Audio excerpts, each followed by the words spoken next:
Bienvenido, Mirko, al podcast de Tu Cerebro al Desnudo. Creo que esta conversación va a ser muy interesante y empezamos siempre con una pregunta para romper el hielo, que te la lanzo así sin más dilación, que es, del 1 al 10, ¿cómo de fuerte te ves ahora mismo cerebralmente en estos momentos de tu vida?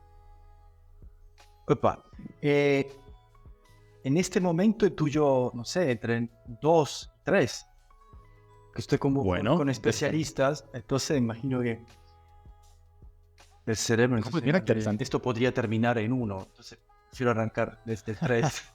No, pero mira qué bien, porque la mayoría, a ver, hay gente que, no sé si sea real o no, pero que viene aquí y te dice 8, 9, tal. Pero tú has tenido la valentía de abrirte y decir un 2 o un 3, que hay veces que hay momentos justos en nuestra vida que estamos así y es necesario tirar para adelante. Así que bueno, encantado de tu respuesta. Empezamos con un buen melón, entonces. Sí, ¿no? Y de hecho, no sé si, como dices que lo estás trabajando, no sé hasta dónde puedas contar, no sé si es un tema privado, pero si nos quieres contar el motivo, a lo mejor también así. ¿El motivo del 2 del 3? El cerebro. No, porque estoy con un especialista del cerebro, entonces evidentemente parto fuerte desde porque estás con Osman. Entonces, bueno. soy todo oídos. Pues Genial. Pues ahora, para poner un poco en contexto, te preguntamos, Mirko, ¿a qué te dedicas y cuál es tu misión en este mundo? ¿Qué estás haciendo con ello? Mira, yo hace muy poco cumplí una nueva migración continental. Ya estoy casi acostumbrado, ya la tercera muy fuerte, porque de Italia me fui a España de muy jovencito, después fui a Latinoamérica, viví en Buenos Aires muchísimos años, y después volví a España, donde estoy ahora, hace muy poco. Entonces, entenderán que por cuanto uno puede estar acostumbrado, es un movimiento externo y interno brutal. Y eso se llevó también otros tipos de movimientos, también laborales, en fin, lo de siempre, lo que significa migrar, ¿no? Entonces es una fase, sí, también de fuerte transición. Ahora mismo yo me estoy dedicando sobre todo al copywriting y al storytelling. Vengo de las artes escénicas, sobre todo del área sonora. Era siempre storytelling, pero con otro tipo de herramientas o ingredientes. Entonces ahora he virado un poco, siguiendo un poco la misma cuestión de todo lo que significa contar historias y escucharlas, pero enfocada más al oficio del copywriting. Genial. Bueno, hablaremos de todo lo de contar historias, ¿verdad, Osman? Porque ahí hay chicha. Por supuesto. La verdad que bueno, como siempre nos preparamos un poco antes de cada entrevista, por supuesto. Vi que tenías una charla TED y sobre todo me encantó la parte de... Es que yo no escucho, me escucho, ¿no? Venga, me encantó la charla, que de hecho precisamente fue grabada en Río de la Plata, creo que por lo que vi, o en Argentina por lo menos. Sí, eso fue en Buenos Aires. Imagínate, Osmar, en la pandemia vino a la televisión un equipo de producción que eran como 3 personas, tenía que ser no sé cuántos, pero todo con barbijo, ¿no? En realidad no se podía, entre comillas, pero por cuestiones de calendario se hizo en nuestro espacio, en nuestra casa. Fue una locura, realmente, una locura esa grabación. Pero... Sí, además invito a verla porque el montaje, me refiero a que tenías los instrumentos, distintas campanitas, además la animación y todo. No es una charla TED al uso, ¿no? Donde estás con un circulito rojo exponiendo algo o una presentación, sino que fue mucho más interactiva. La verdad que llamó mucho la atención. Bueno, muchas gracias. Y ahora... Y además... Claro. Además ahí se ve, Osman, el arte del storytelling, que luego hablaremos de esa charla TED, porque yo tengo también ahí algunas preguntas preparadas que creo que el contraste vuestro será interesante. Pero a mí me gustaría hablar antes del libro que tienes, que se llama a ver si lo digo bien, Teatrofonía, volumen 1, que porque tú eras músico de teatro y estudiabas cómo escuchamos dentro del teatro, etcétera. Sí. Y se llama Teatrofonía, volumen 1, lo sonoro como arte y diseño. Sí. Y en ese libro hablas de un concepto muy interesante, que es el del silencio, que nosotros también lo hemos tratado aquí alguna vez. Y decías que el silencio no existe. Entonces, explícanos un poco más de esto y luego que Osman diga su contrapunto de qué pasa dentro del cerebro respecto a eso. Mira, sí, wow. Entonces, En ese primer libro yo como pongo el problema sobre la mesa. Me ubico desde el punto de oído de las artes escénicas, pero en realidad contar historias, como ustedes saben perfectamente, es parte de nuestra vida. En las artes escénicas es como si fuera la casa desde donde salen las historias desde más de 25 siglos. En ese primer libro, entonces me meto con ¿a qué le decimos silencio? ¿A qué le decimos sonido? ¿Qué es un sonido para ti? ¿Qué es el silencio? Por ejemplo, hace muchos años yo hago entrevistas a gente muy, muy variada y una de las preguntas que siempre hago es ¿qué te imaginas si te digo el silencio? Y es notable las personas cuando no tienen que pensarlo mucho y tienen muy pocos segundos para decir, bueno, ¿cuál es la primera imagen que te sale si te digo silencio? Es una cosa que son fantásticas, pero notables, ¿no? Entonces, en ese libro, en particular modo, me meto con la parte más científica. Cuando digo que no existe el silencio, en realidad no lo digo yo. Eso lo descubrió un señor que se llamaba John Cage, que hizo un experimento extraordinario, creo que fue en la Universidad de Harvard, en el 1950-51. Entró en una cámara anecoica, que es un lugar absolutamente sonorizado, pero 100%, donde de afuera hacia adentro no entra ningún sonido, pero de adentro hacia afuera tampoco sale ningún sonido.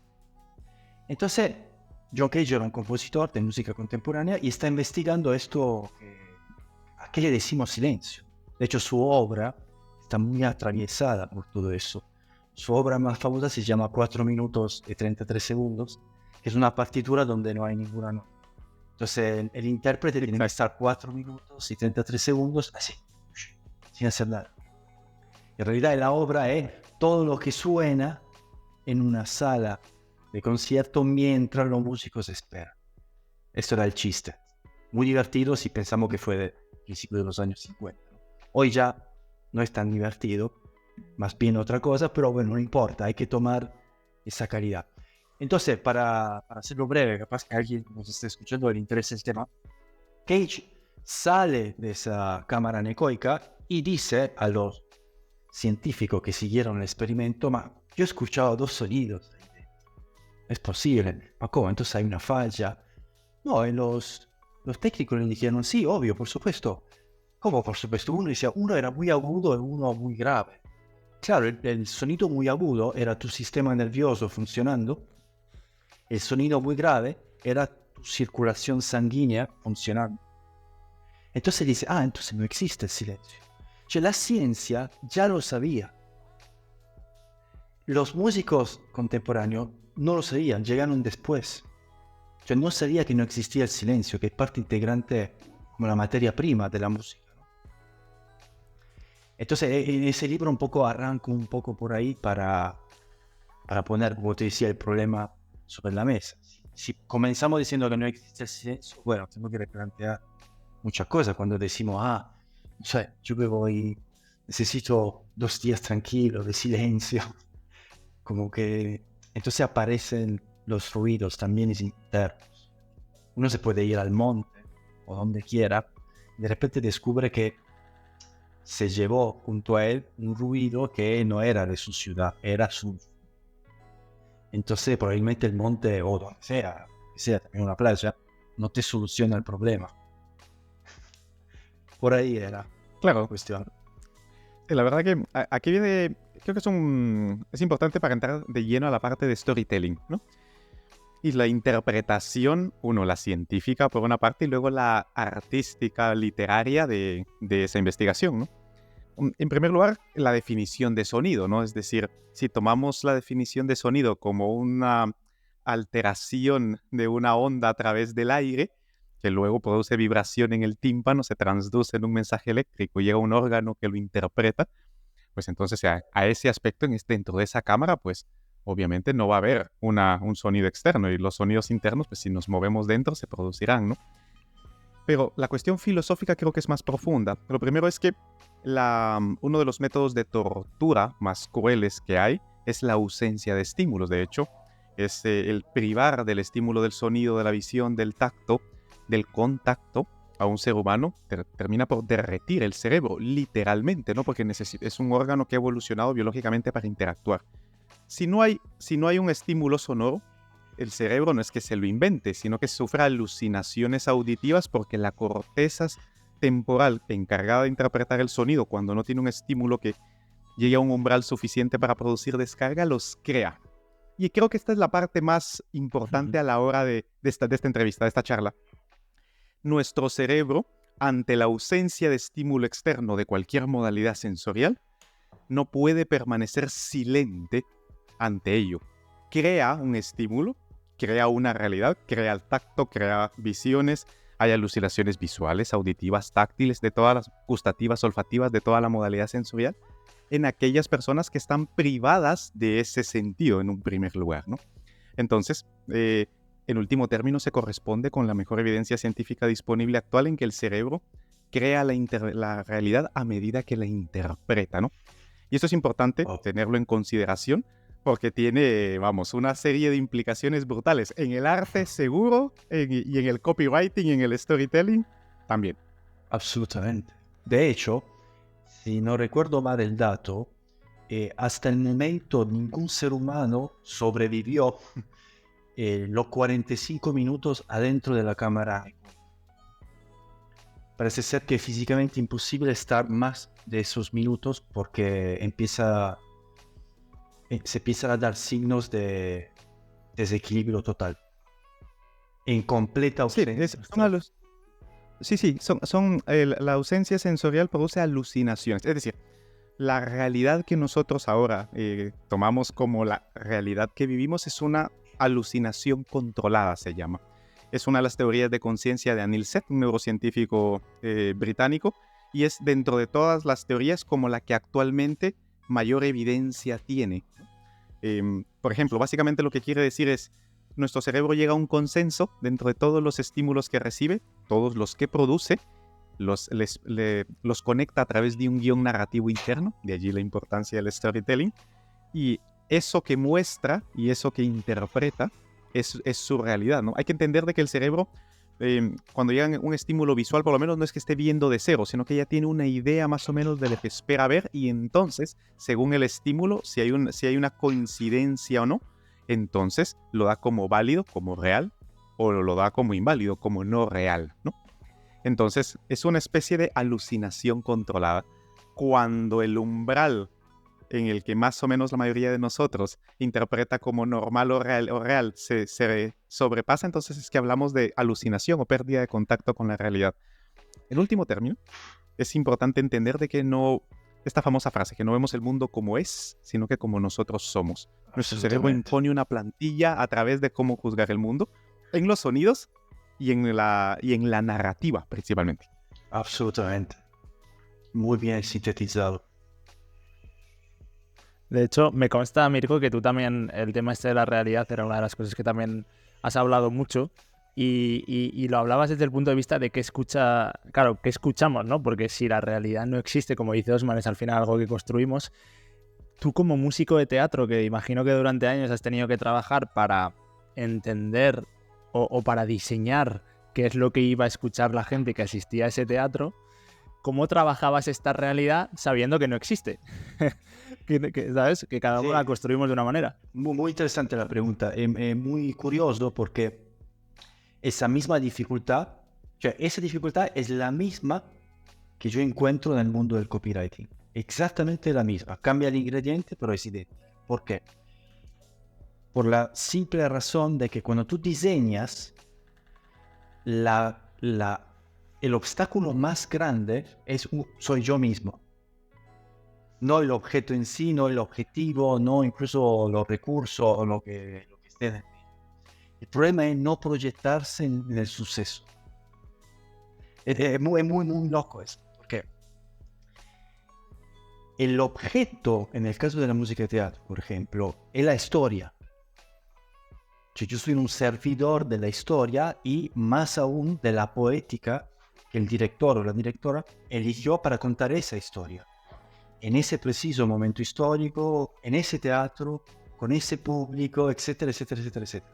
Entonces hay una serie de elementos que a mí me dan ciertos límites, o sea, la libertad de expresión. Si no tuviera esos límites estaría perdido. Un poco, no sé, yo me gusta mucho pensarlo como un río. Un río sin las dos orillas, ¿cuánto dura? 1 metro, 2 metros, y ya está. En cambio, con estos dos límites se pueden hacer ríos muy largos. Entonces, como que ese devenir está relacionado a estos límites. Entonces, vuelvo a la música de teatro. ¿Mi límite cuál es? La historia y todas estas cosas que te dije.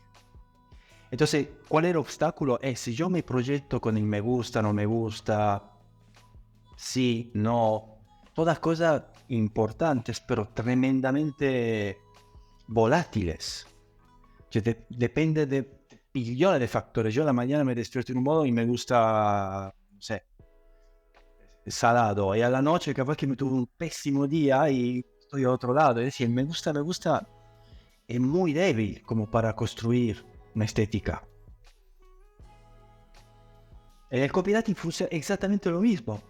Tengo otro objetivo, pero el mismo obstáculo. Si yo me interpongo entre el objetivo del copy, o sea, la tarea, y mi proyección personal, estoy frito. Pero eso yo creo que lo podemos extender a un montón de tareas de la vida.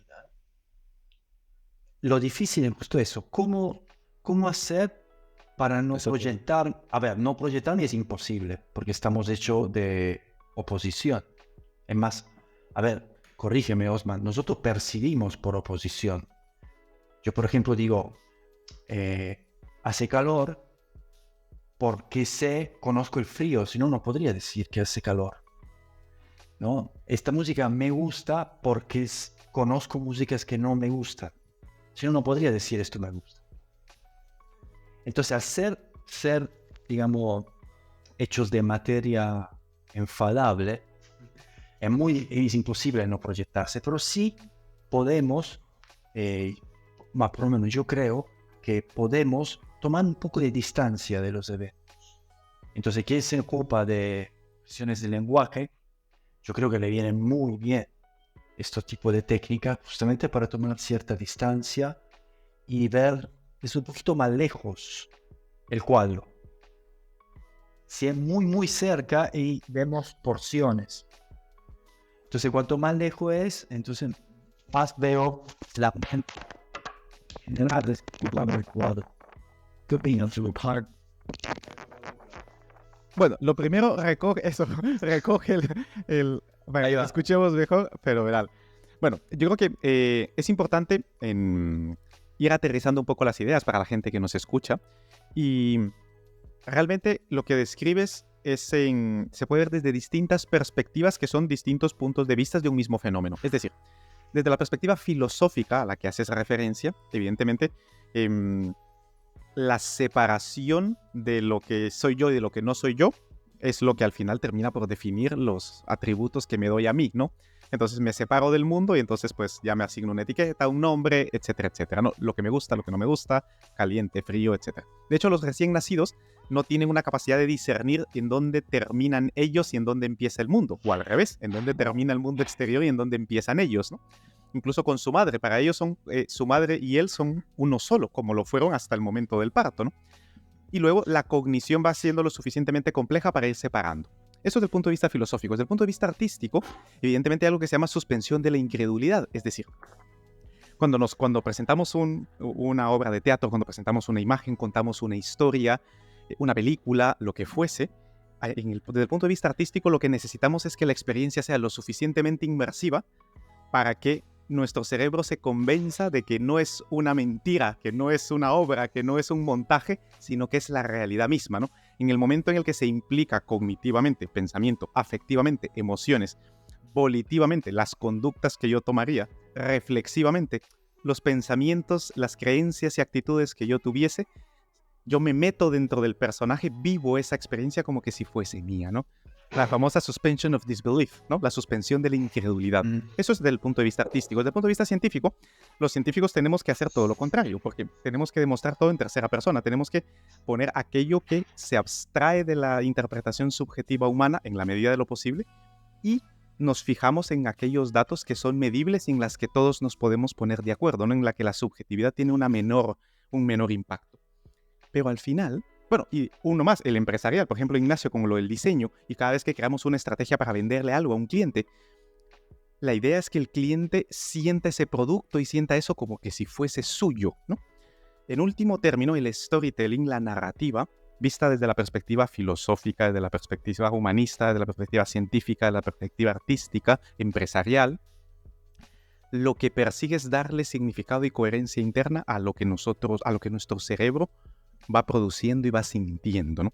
Entonces, uno de los ejemplos que siempre se pone en todas las meditaciones acerca de la conciencia, siempre se pone la conciencia es como la persona y el individuo es como el personaje. Siempre ponen el mismo ejemplo. Vamos a poner un actor. Y el actor que hace de... Y ponen el ejemplo de un personaje famoso, ¿no? Y la persona sigue siendo Juan Pérez y el personaje de Romeo es un personaje. Y luego se acaba la obra y se queda la persona, ¿no? Son simples analogías para entender de que el cerebro humano crea las identidades. Son una unión de conceptos, de ideas asociados a distintos mecanismos cognitivos que el cerebro va armando para poder utilizar en un momento concreto ante una situación específica. Y el poder del storytelling en este contexto, sea visual, sea auditivo, sea escrito, sea escénico o sea experiencial, marca el guión que nosotros escribimos, marca las pautas de cómo el cerebro va a construir esa narrativa interna, ¿no? Entonces yo creo que eso es lo más importante, dejar claro a la gente que nos escucha, es que no importa la perspectiva que le vea, la perspectiva filosófica, religiosa, artística, humanística, empresarial o científica, en último término están viendo un mismo fenómeno, y es cómo el cerebro procesa la información y cómo va creando esas ilusiones de identidad o de yoes para poder ir interactuando con el mundo. Pero es eso, es una ilusión cognitiva. Cuando se alcanza una meditación oriental y ese nirvana o ese abandono del yo, ese selflessness, lo que significa es que se apagan las zonas de lenguaje del cerebro y las zonas de interpretación del medio no lingüísticas están más activas. Sigue siendo un proceso físico, químico y biológico en un primer lugar, del que podemos aprovechar para poder hacer que las historias que contamos sean más bonitas y sean más inmersivas. De hecho, no sé si quieres añadir algo de esto, Mirko. Sí, estoy completamente de acuerdo. Y también fascinado. Sí, porque como es una visión muy fascinante. Escuchar así, quién lo ve desde ese punto tan minuciosamente casi objetivo, ¿no? Me parece extraordinario. De hecho, hay algo que habéis mencionado un poco los dos desde diferentes ángulos, que tú decías, Mirko, en el tema del río, como al final le pones las orillas, ¿no? Vas poniendo unos límites. Yo me imagino en el teatro también se jugará mucho con el contexto. Nosotros es algo que hablamos muchas veces, que es el ambiente. Como siempre dices, Osman, ese ambiente es lo que al final acaba condicionando todo. Y hace poco recuerdo que estuve viendo en un evento de diseño y explicaban una anécdota muy curiosa y dice cómo Churchill trabajó el Parlamento británico, porque el Parlamento británico es uno de los pocos en el mundo que son cuadrados, a diferencia del resto que la mayoría son semicirculares. Entonces, cuando eso se creó hace muchos años y con el tiempo la gente le empezó a decir a Churchill que eso había que cambiarlo, porque es que ya no se llevaba, ¿no? Ya todos los parlamentos estaban siendo semicirculares y tal. Y el tío dijo, no, me niego, porque la forma de ese contexto ha condicionado la manera en la que los británicos hemos hecho política. Es decir, que muchas veces lo que hablábamos de la historia, ¿no? Tú en un teatro o en un copywriter tienes una historia y muchas veces pensamos en trabajar esa historia cuando realmente como diseñadores, donde tenemos la clave no es en el producto en sí muchas veces, sino es en el contexto. Cómo un contexto puede acabar cambiando la percepción que luego el usuario, el espectador, el oyente, quien sea, acaba teniendo de ese producto, que es la historia, que es la política, que es un producto, un diseño, lo que sea, ¿no? Y al final es que estamos jugando todo el rato con percepciones. Y esto es lo interesante. Pero claro, ahí tienes que conocer cómo funciona el cerebro para poder jugar con eso. Sí, una pregunta. Cuando tú hacías este sonido de teatro, la teatrofonía, para fines prácticos, la estereofonía, literalmente la distribución tridimensional en el espacio del sonido, y luego la temporalidad, el ritmo de esos sonidos distribuidos en el espacio, con lo cual es 4 dimensiones. A nivel práctico, ¿cómo construías tú eso para hacer que la experiencia fuese más inmersiva para la gente, ¿no? Para contar esa historia? Es una duda que siempre he tenido y digo, cuando encuentre un profesional se la preguntaré. Sí, eso pertenece a la pregunta cómo y desde dónde va a sonar lo que va a sonar. Eso siempre es una consecuencia de otras preguntas que nos hacemos en el campo de la composición y el diseño de sonido que vienen antes. Depende mucho, primero, de los recursos del teatro, que uno los suele conocer antes de empezar el viaje del montaje. Una cosa es trabajar en un teatro nacional con, no sé, 1200 butacas y una producción nacional pública, en cuanto a trabajar en teatro independiente con 150 butacas. Cioè son como completamente distintos. No digo mejor y peor, absolutamente. Es más, al revés. Muchas veces, a cuanto más recurso y posibilidad técnica y 20 parlantes y todo lo que quieras, cuanto más obstáculos hay, porque está el área de electrotécnica, escenotécnica, de sonido, no puedes tocar nada, porque tiene que venir el técnico y el técnico no está, entonces... Y a veces es más complejo y está más dividido, ¿no? Está más dividido. Absolutamente. A veces el teatro independiente tiene 2 parlantes y 2 horas te valen como 16 horas en un teatro oficial. Entonces, no hay tanto por ahí. En relación al criterio de elección, depende siempre, por lo menos como trabajo yo, si bien trabajo siempre menos en ese tipo de montaje, depende siempre de la historia. Cioè, es como si yo te dijera que soy el brazo derecho o izquierdo de la dirección. Entonces tenemos que contar esta historia. ¿Qué es lo que va a sonar? ¿Por qué? ¿Quién es? ¿O qué es lo que sonará? Y a partir de todas estas preguntas en relación a los actores, al final son ellos que ponen la cara, el cuerpo, la transpiración, son ellos que nos dan input. Y una serie de lecturas de todos estos signos. Bueno, entonces vamos a trabajar así lo sonoro, probamos. Entonces a partir de ahí empieza, bueno, pero ¿desde dónde? Por ejemplo, tuve una experiencia que creo que a ti te hubiera encantado, que en Buenos Aires, con Teatro Ciego, una compañía, una marca registrada, que trabaja en absoluta oscuridad. Pero absoluta es absoluta, ¿eh? Sí. De hecho, te acompañan adentro de las salas, muy chocante como cosa. Pues tiene un sistema de 12 parlantes alrededor del público, de los cuales 4 en el techo. Y ahí dentro te aseguro que sucede todo lo que te puedes imaginar. Pero, y más. Además, ellos trabajan también con olores, con alguna cuestión de tacto, por ejemplo, si llueve. Bueno, en fin. Y ese espectáculo se fue en Colombia, estuvo también en el Off-Broadway de New York. Pero te digo, era una producción importante. Estaba hablando de un sistema de sonido de altísima calidad, en donde ya de entrada tú sabes que puedes rodear el público. Entonces ya de entrada sabes que cualquier sonido, por cuanto mínimo, vas a poder jugarlo desde muchos puntos físicos, y asociar a eso todo lo que sucede en vivo, porque lo sonoro no es solo grabaciones, es también producir sonidos en vivo y ruidos. Entonces había una filtración entre lo grabado y lo vivo, que era extraordinaria. Esas son producciones muy especiales. Después trabajas en un teatro con 2 parlantes, derecho e izquierdo, y te sale, capaz que sale una maravilla, porque ahí coincidieron un montón de factores que hicieron que se produciera mucha belleza. Entonces no depende tanto de cantidad o calidad de recursos.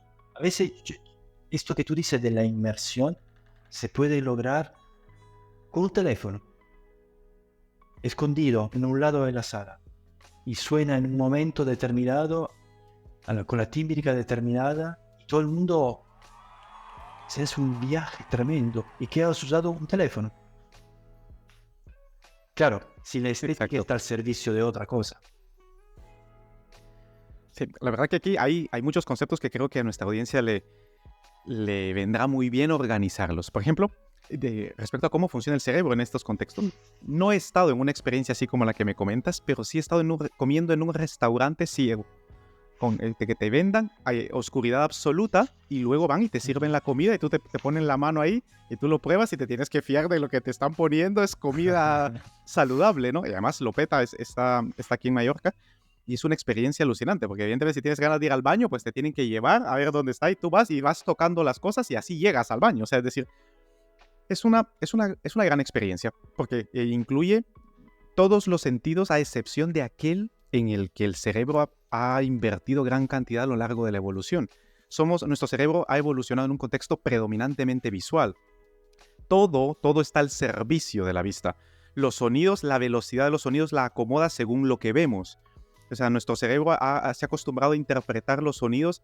Ahora es más rápido, pero antes siempre pongo el mismo ejemplo. Cuando empezaron las películas audiovisuales, había que retrasar lo suficiente el mensaje para que no se viese como que si fuese con ciertos retrasos el sonido después de la visión. Había que añadirle un retraso a la imagen para que el cerebro pudiera hacer esa congruencia. Hoy por hoy ya el cerebro está más acostumbrado a ello.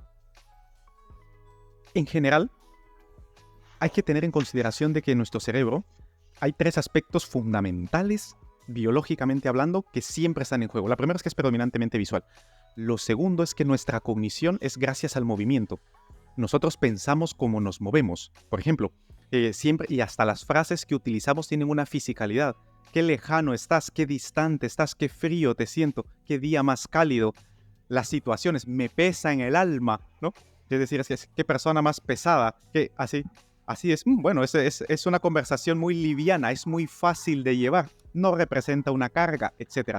Sí, sí. Nuestra forma de expresarnos lingüísticamente es una expresión de cómo funciona nuestro cerebro, y nuestro cerebro a su vez, para poder funcionar, se basa precisamente en las partes del cerebro más primitivas, que son las que se encargan de los movimientos y de la posición en el espacio. Hay 2 libros muy interesantes a esto, una que se llama Mind in Motion, que es de Barbara Tversky, que es la hija de Amos Tversky, que era el compañero de Daniel Kahneman, que se escribió el libro de Piensa rápido, pensar despacio, que fue premio Nobel 2002 de economía.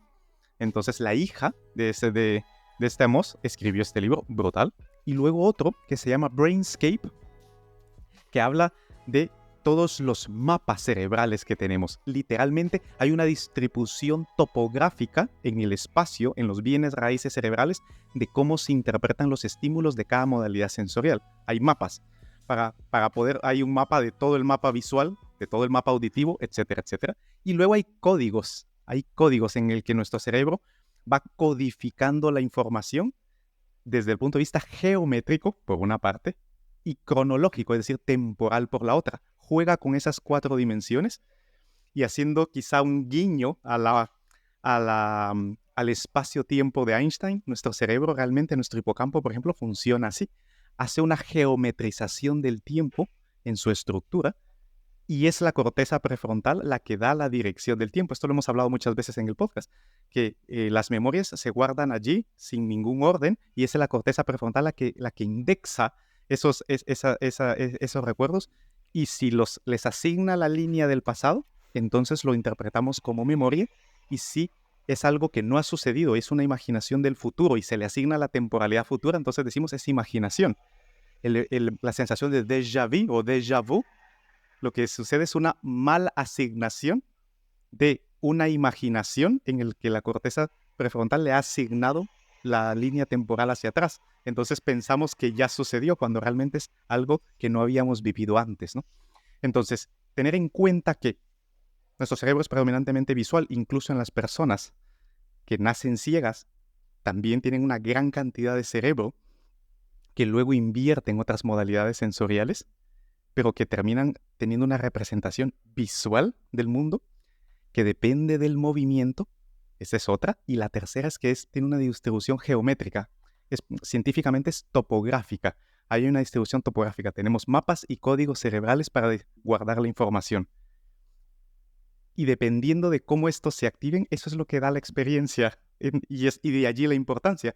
El storytelling, que es para lo que estamos aquí en esta entrevista, lo que hace es conectar todos estos puntitos, conecta todos estos mapas, conecta todos estos códigos y les asigna un significado. Esta red semántica ya tiene una línea que seguir para tener ese hilo conductual, esa coherencia narrativa cognitiva interna, que es lo que le da significado a la existencia, ya sea la propia vivida o la de una obra que estemos viviendo, que estemos contemplando. Los mecanismos cerebrales que se activan son los mismos. Vale, Mirko, has dicho antes que habías hecho esta transición de continente que te había llevado también a una transición profesional al copywriting, que al final tú lo habías unido en ese punto común que decías que al final las historias siempre tienen los mismos mecanismos, ¿no? Entonces yo te quería preguntar de esas habilidades que has aprendido durante estos años como músico de teatro, en el que has trabajado mediante el sonido, pero al final para desarrollar una historia, ¿qué te has llevado y qué te está siendo muy útil ahora en el copywriting? Wow, yo creo que el método, la metodología de trabajo, que al fin y al cabo el proyectual, ¿no? El diseño, sí, el método proyectual al fin y al cabo es el mismo. Hay un problema y hay que convocar cierto tipo de creatividad para solucionarlo. Sin problema, de poco sirve la creatividad, digamos. Más, ojalá venga cuando tenga un problema y no cuando no tenga un problema, sino que voy a hacer con ella, pobrecita. No me va a servir.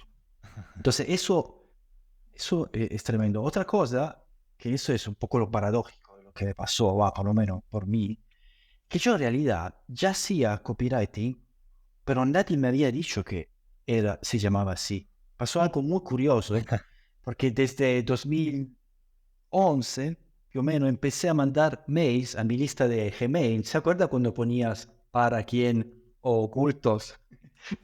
Bueno, en esa época yo escribía, invitaba a los estrenos que tenía, contaba historias que habían pasado alrededor de los ensayos o antes, o cosas de mi vida relacionadas a eso. Lo hacía malísimo, pero bueno, era una forma de compartir storytelling y de vender entradas o de invitar a que el público a través de historia participara, ¿no? Pero nadie, absolutamente nadie me había dicho que eso era storytelling. Yo lo hice durante años, mal, pero lo hice sin saber lo que era. Hasta que encontré una persona y dijo, no, pero eso no solo es storytelling, eso es copywriting, es un oficio. Ah, no, yo nunca escuché hablar de esto. Sí, sí. Entonces empecé un poco a informarme más, el famoso, si no lo conoces, no lo reconoces. Entonces cuando empecé a conocerlo, empecé a reconocerlo y dije, ah, mira, era una cosa que yo tenía en la maleta. Simplemente tuve que transformarla, más que transformarla, encauzarla. Entonces, bueno, la transición fue primero ocuparme en las artes escénicas de ciertos aspectos de copyright. Y a medida que veía que esto en realidad no es un tema de un sector, porque el copyright no se ocupa de sectores, se ocupa de personas, sea cual sea el sector. Entonces dije, aquí podemos ampliar el abanico de posibilidades. Bueno, ahí fue dándose. Pero seguramente es el ¿Crees que hay método. algo que... Perdón, seguramente es el método, la forma No. de ponerse frente al objeto, frente al objetivo. Absolutamente es el mismo, idéntico. Te preguntaba si tú crees que hay algo de esa experiencia que te haga diferente hoy en el mundo del copywriting, claro, que tú por tu background de venir del mundo del... Porque yo pienso, ¿no? Al final el copywriting, ya hemos dicho que el silencio no existe, pero al final es una experiencia en la que no... O por lo menos de primeras no pensamos tanto en el sonido, ¿no? Pensamos en la palabra y que alguien la va a leer como sea internamente en su casa. No sé si tú aquí tienes alguna habilidad que hayas dicho, ostras, esto es lo que me hace especial, ¿no? El mezclar el copywriting con mi habilidad anterior como músico me da un toque diferencial. Sí, no sé si especial. Yo creo que es una herramienta que a mí me está dando, digamos, ni siquiera sé si ventaja, pero me está dando como cierta facilidad a eso. Tal vez sea esa palabra. Que los que venimos de las artes escénicas, en particular modo de cierta escuela y muy ligada a los grandes autores de teatro, ¿no? y nos metimos con la suficiente profundidad en la estructura dramática, o sea, en la estructura del conflicto, cómo funciona un conflicto, que funciona exactamente de la misma, idéntica manera, hablemos de una tragedia griega, hablemos de una comedia costumbrista, hablemos de un conflicto un domingo al almuerzo con los suegros que te cocinan siempre el plato que a ti no te gusta, cualquier tipo de conflicto funciona de la misma manera. Bueno, el teatro es aquel espacio que descubrió cómo funciona un conflicto para que cuando lo cuentas, la gente quede clavada en la silla. Los griegos eso lo descubrieron, lo explotaron al máximo y la gente estaba sentada horas y horas en gradas de piedras a las 5 de la mañana. Es decir, funcionaba la estructura del conflicto. Entonces, esta cosa tal vez, por lo menos yo lo veo, digamos, yo trabajo en España, Italia y Argentina. Por lo menos en estos tres grandes mercados veo que no está muy desarrollada en el mundo del copywriting y sobre todo del storytelling. De hecho, en mis formaciones, mis cursos de conflicto y storytelling, se apunta mucho más gente relacionada a las ventas y al copywriting que gente de teatro. Es muy curioso eso. De estos conflictos, man, yo te veo ahí con ganas, ¿no? De entrarle. Sí, yo creo que es que mi visión es privilegiada en el sentido en el que lo que se ven son perspectivas, ¿no? O sea, yo estoy dentro del elefante, ¿no? Entonces escucho cuando alguien describe la pata del elefante, cuando tú describe la barriga del elefante, cuando describe la trompa del elefante, pero yo ya sé que es un elefante, ¿no? Al final, a lo que me refiero con esto es la visión privilegiada del cerebro, que es a donde todo esto va. En último término, todo está hecho por cerebros humanos para cerebros humanos. Y lo que media en el mensaje entre cerebros humanos son los mecanismos cerebrales y cognitivos humanos, ¿no? Entonces se reduce la complejidad a un lenguaje común, ¿no? Y si hay diferencias que hay que conocer, por ejemplo, para seguir la línea artística que has establecido, Mirko, que me gusta, por ejemplo, para que una buena historia tenga punch, tiene que tener el ethos, el pathos y el logos de Aristóteles, ¿no? Tiene que sonar teóricamente muy convincente, el logos, tiene que tener una emoción, el pathos, y tiene que demostrar una conducta, una reputación, el ethos. Esto ya, luego el camino del héroe que todos hemos escuchado, Joseph Campbell, y que toda historia tiene que tener un inicio, un nudo y un desenlace, ¿no? Y luego esa porción de 3 la podemos partir en 5, en 8, en 16, en 14, la que más nos convenga. Pero en último término, cada una de estas palabras lo que intenta definir es cómo funciona el cerebro humano. Artes escénicas es una narrativa que activa el ethos, el pathos y el logos, que activa el cerebro que es predominantemente emocional, inherentemente moral y necesariamente social, para poder vender una experiencia. El copywriting lo que vende es una conducta, un acto, casi siempre es una venta. Entonces, la comunicación persuasiva, la escritura persuasiva, que es el copywriting, utiliza exactamente las mismas estrategias que utiliza la narrativa escénica o que utiliza el escribir un libro, el storytelling en cualquiera de sus modalidades, llevando al cerebro, y esto es lo importante, a través de una guía cognitiva, a través de un paso cognitivo, un camino cognitivo, que va activando esos mismos mecanismos en un primer lugar, y lo que varía es el objetivo final. En uno es inducir una experiencia, emociones fuertes, la famosa frase, ¿no? Inducir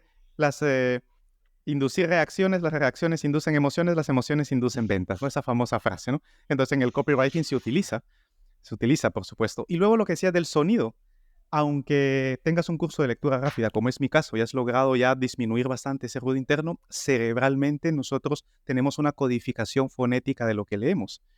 Entonces, esa codificación al final es la que viene a nuestro diálogo y la que hace que entendamos y que interpretemos el lenguaje.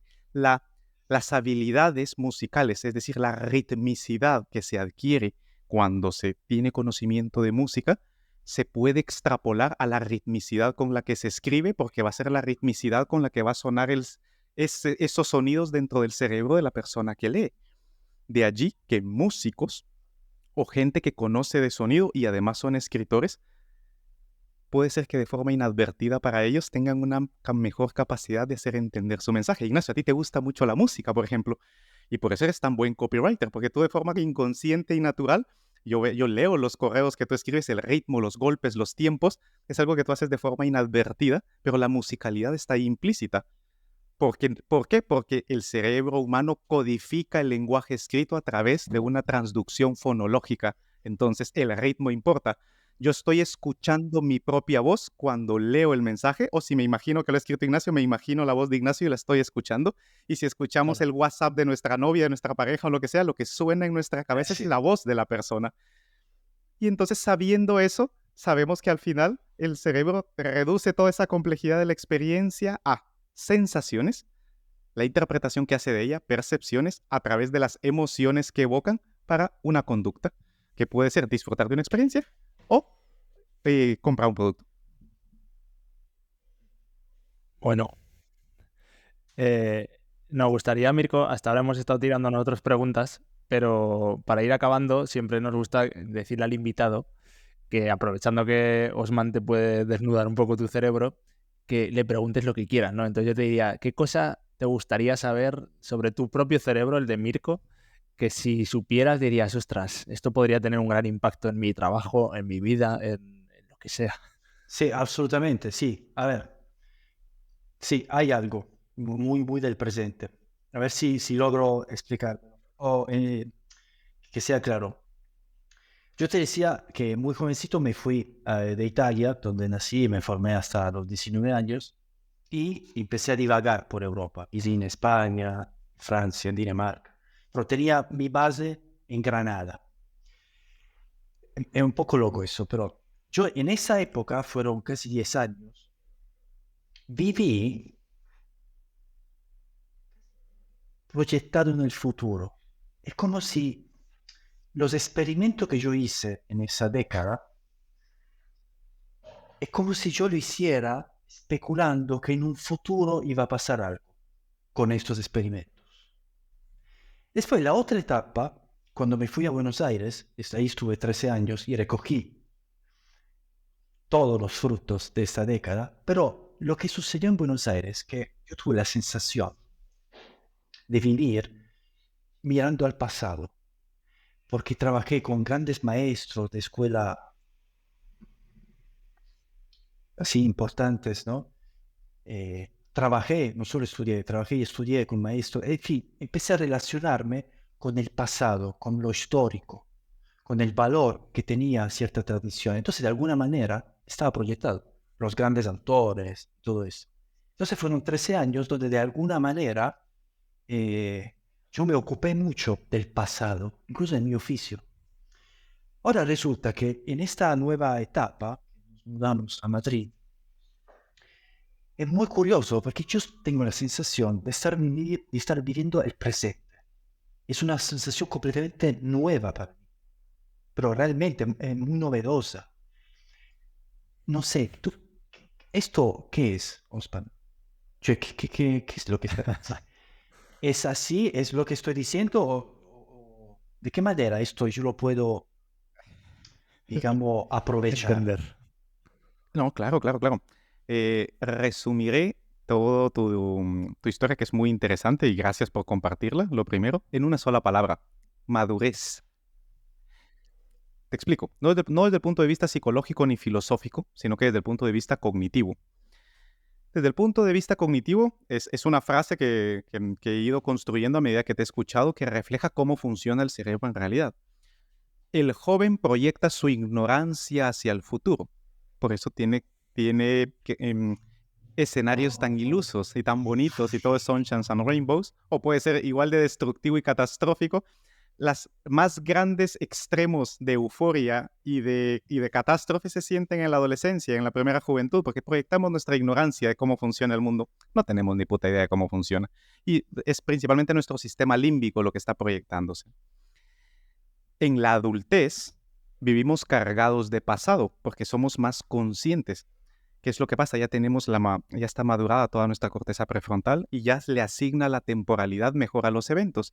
Y en ese momento, el peso del conocimiento, es decir, todo lo que queda registrado en la línea temporal pasada, supera a lo que esperamos hacia el futuro, porque realmente ya hemos acumulado lo suficiente como para darnos cuenta de que tenemos que repasar y revivir el pasado. para no volver a cometer los mismos errores. Es decir, proyectamos hacia el pasado nuestro conocimiento del presente. Y luego aquí la gente se puede quedar aquí y no pasar al siguiente paso, que es lo que ya en todas las filosofías orientales se llama vivir el momento presente. Los grandes sabios, los yogis, todo sabio como tal, atención plena del momento presente. Llega un momento en la madurez cognitiva cerebral en la que el cerebro intuitivamente se percata que lo único que tiene realmente es el aquí y el ahora. No digo ninguna, ni que lo haya leído, ni ninguna filosofía, sino digo una vida bien vivida y que un cerebro maduro adecuadamente se percata de eso de forma totalmente intuitiva y automática, aunque no tenga ningún tipo de formación ni filosófica, ni religiosa, ni académica. Se da cuenta que es lo único que realmente vale la pena poner consideración, porque de eso depende la calidad de memorias que va a guardar para el pasado y de eso dependerá en los escenarios que va a imaginar en el futuro, pero que lo que recuerda es ficticio, lo que imagina hacia el futuro también es ficticio y lo único real es lo que está viviendo en el momento presente. Y eso requiere un gran uso de la corteza prefrontal. En otras palabras, a nivel cognitivo, lo que pasa es que primero el futuro, luego el pasado y luego el presente demuestra distintos estadios de desarrollo de las vías frontobasales frontolímbicas. Dicho de forma más fácil, la corteza que nos hace ser humanos se va desarrollando cada vez más y mantiene más a raya a nuestro cerebro más primitivo, más emocional, más inmaduro. Entonces, lo que tú has descrito es el paso de la madurez cognitiva o de la madurez filosófica o de la madurez experiencial y vivencial que todo ser humano debería de atravesar a lo largo de su vida. Pero tiene una razón, y tiene una razón en cómo está conectado el cerebro. Bueno, muchas gracias. ¿Lo puedo poner en el currículum, lo que acabas de decir? Claro que lo puedes poner, principalmente sabiendo que, claro, cuando tú dices, ¿cómo le puedo dar yo sentido? Ya lo tienes el sentido. Es porque tu cerebro ha alcanzado un grado de madurez cognitiva en el que te permite tener estas perspectivas y elegirla. Tú en el presente puedes elegir traer un recuerdo, pero sigue siendo el presente. Claro. Entonces tú eliges, voy a utilizar mi presente para traer un recuerdo del pasado, o eliges imaginarte un futuro, pero sabes que lo estás viviendo desde el presente. Y lo que puedes capitalizar con esto es un mejor aprovechamiento de los recursos y a la hora de elegir qué escenario proyectar hacia el futuro o qué traer del pasado, que seas más selectivo a la hora de hacer eso, porque te puede hacer disfrutar tu presente o se puede literalmente destruirlo. El disfrutarlo o el destruirlo depende de la elección que tú hagas en el presente, de qué elemento del pasado trae y qué elemento proyectas hacia el futuro. Tienes ese poder en el aquí y en el ahora. Mejor forma de ayudarte y de optimizarlo no puedo darte para que capitalices esa madurez. Muchas gracias, Osman. Muy, muy, muy revelador lo que acabas de decirme. Te agradezco un montón. Para eso estamos aquí. Espero que te haya sido un poco de utilidad. Montón. Muchas gracias. Una última pregunta.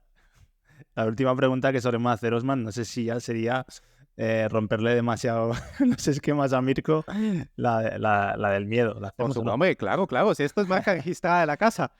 Además, creo que hemos dejado el ambiente un poco reflexivo y te va a venir bien. Siempre acabamos el podcast preguntando al invitado, en tu caso te queremos preguntar, ¿a qué tiene miedo ahora Mirko Mexia?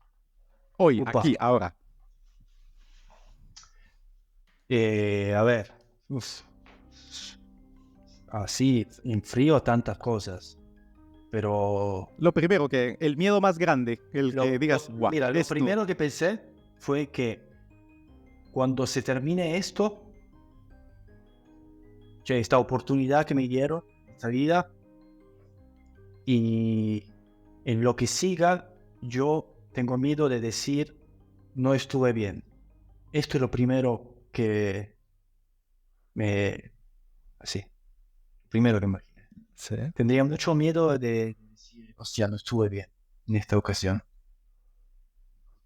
Pues mira, es muy interesante porque ese miedo, mira, has expresado algo que tenemos todos los seres humanos, o deberíamos de tenerlo, ¿no? Y ¿cuál es la solución a eso, no?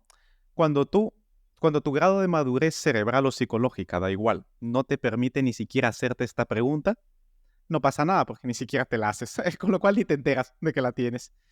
Pero en el momento que eres capaz de hacerte esa pregunta, sí tienes una respuesta directamente. Y es, en el momento en el que eres capaz de hacerte esa pregunta, lo único que puedes hacer para estar a la altura o para ser suficiente es dar todo lo que puedes en el aquí y en el ahora. Es lo único que puedes hacer. Es decir, porque a partir de que te cuestionas esto, exacto, no, pero a partir de que te la cuestionas, tú dices, bueno, ya el futuro ya vendrá. Yo lo único que puedo dar cuenta es, ¿vale? Vamos a asumir una entidad, Dios, si quieres. Cuando estés ahí y te preguntes, ¿vale? Y cuando te estabas haciendo esa pregunta, ¿qué hiciste para responderla? ¿No?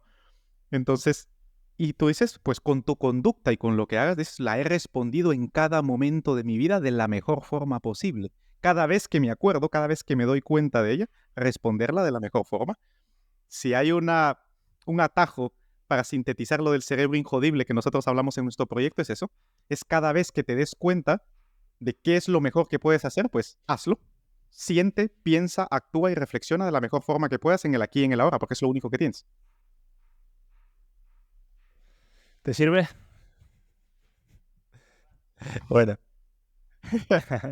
Ha sido un placer, Mirko, por para mí también. Muchas gracias. Mucho hermoso, realmente. Muy, muy, muy cálido. Ha costado cerrar la entrevista, pero ha merecido la pena. Dicen. Y bueno, para acabar, dinos dónde te puede encontrar la gente que haya visto la entrevista y ahora diga, oye, ¿dónde puedo yo encontrar a este tío? Mirko Mescio. Luego los enlaces abajo y tal, pero... Sí, mirkomescio.com es como la plataforma desde donde ahí hay todas las cosas que hago, porque hago muchas cosas. Por ahí se encuentra la teatrofonía, se encuentra mi trayectoria de copywriting en varios idiomas, pero mirkomescio.com ahí es como el tronco desde donde se ramifica todo. Bueno, pues ya sabéis, dejaremos el enlace abajo. Decidnos también qué os parecen este tipo de episodios que no hacemos tanto, pero que la gente nos deje en comentarios qué os parecen, si queréis que hagamos más, si no. Y bueno, sobre todo, hay mucha gente que ve los podcasts y no nos sigue. Esto nos lo chivan luego los algoritmos, entonces por favor, dadle ahí un suscribiros si os gusta el contenido, darle un like, que a nosotros nos da igual, pero realmente el algoritmo nos premia y así llegamos a más gente y ayudas a que... Y comentar, claro. Comentar, like, estrellitas en Spotify, compartir, ahí, compartir. Y sobre todo eso, si a alguien le puede servir esto, la mejor manera es que lo compartas con un amigo al que digas, mira, este tío le va a servir. Así que nada, muchísimas gracias, Mirko, muchas gracias, Osman, y a ustedes la semana sí. Muchas gracias y buen trabajo. Muchas gracias. Y lo único decir que si no controlas tu narrativa, tu storytelling, te controla a ti, que de eso iba este podcast en realidad. Absolutamente.